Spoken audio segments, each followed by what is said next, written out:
Hey there. In this video, we're talking about,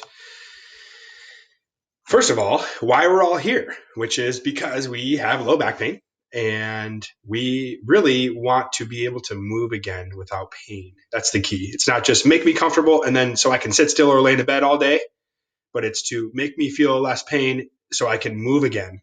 And really, that movement is life, life is movement. So hopefully, that's why we're all here. I wanted to really talk to you for a brief moment about the fears that back pain creates for us. And again, I've been there before. I'm a former back pain sufferer. I'm also a physical therapist and I work with people every single day. And it's amazing that the fear that one smart psychology professor once told me, actually, the dean of psychology at Michigan State said, everything in life is motivated by really two drivers, either fear or love. And in this case, fear is a huge driver. Pain is a huge driver, but pain creates fear. And so it's important for us to understand what we're all going through. So first of all, the thing that we number one fear is that we're going to be dependent on other people. And so when I had back pain, I remember not being able to put my shoes on, not being able to lift anything, basically more than a gallon of milk, um, having a hard time walking, having a hard time sitting. I couldn't go to class. I depended on people to bring me my class work so I could go to take the test and pass the class. I remember that I had a great friend at the time in college who was bringing me my homework. And so depending on others, losing dependence, I think, is the number one fear that we have when we're dealing with back pain. Another thing we think about, that the fear that we have is that will this ever go away? Is this how life's going to be forever? I remember thinking that after a year of having this, I'm thinking, I'm only 24 years old. Is this going to ever go away? Is my life going to be changed forever? And I was actually convinced at the time that it was never going to go away. But I'll tell you what, studies show, and with the experience I have with people, most back pain does go away, most of it. And we're talking in the high 90 percentile. It's very rare for us to have to live with back pain. Yet there are times when people have that fear, will this ever go away? And then eventually they come to accept it. They stop trying. And so that's a big fear.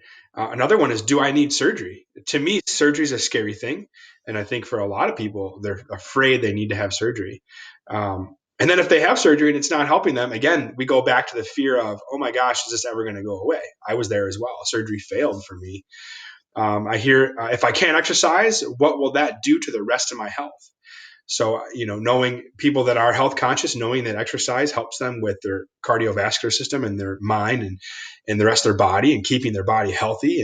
And so if I can't move, what's that going to do? Am I at a higher risk for a heart attack? Am I going to become obese and get diabetes, things like that?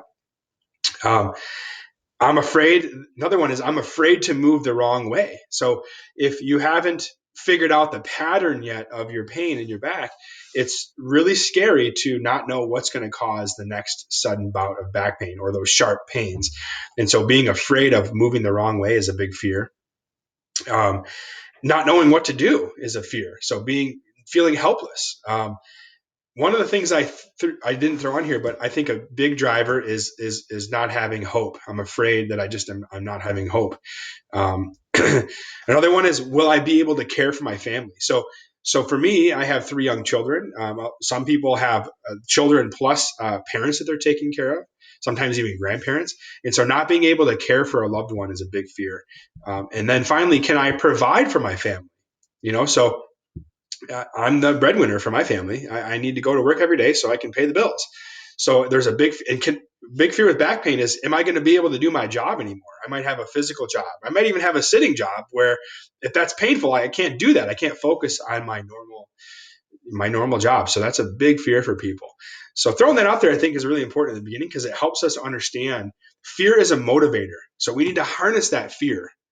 We need to harness that fear and use that to move into our desire. So what is our desire when we have back pain? Well, of course, we want to have pain-free motion, right? But more than that, we want to have independence, right? We want to be able to drive our car, sit at our desk, go to work, take care of our family, do what we want to do without relying on other people. So independence is a big desire. At least I hope it is. It was for me, and I believe it is for you too. Having the knowledge or being empowered to take care of yourself, not relying on people, gives you independence. So knowledge is a big desire. Avoiding surgery. My hope is that everybody here wants to avoid surgery. And if they've had surgery, they want to avoid a second surgery. And I'm going to try my best to help you with that. Hopefully you have a desire to learn what exercises or what movements or what treatments that you can do. And then finally, how to heal the body naturally and avoid medications, injections, and surgery. That is my desire for you. And I'm sharing my desire with the hopes that our desires match so that you can realize that the body can heal naturally. I'm going to talk to you all about that and give you all the strategies that we have to help with that. So again, identifying why we're all here, what our fears are, what our desires are. We need to be in tune with that so we can use that as motivation to make a change.